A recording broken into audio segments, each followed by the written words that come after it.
Hab-hab po tayo ng hab-hab.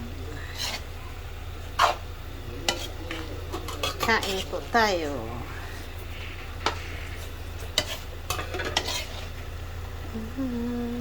Kaunti po yung gulay niya. Sayote lang po pichay. Pero okay na po yan. Yan nga po. Minsan walang lahok. Masarap. Basta po hab-hab. Masarap po yan. Wala siyang gasinong gulay. Kain na pa po yan. Yan guys. Thank you po sa blessing. Kailangan lang kain. God bless po sa ating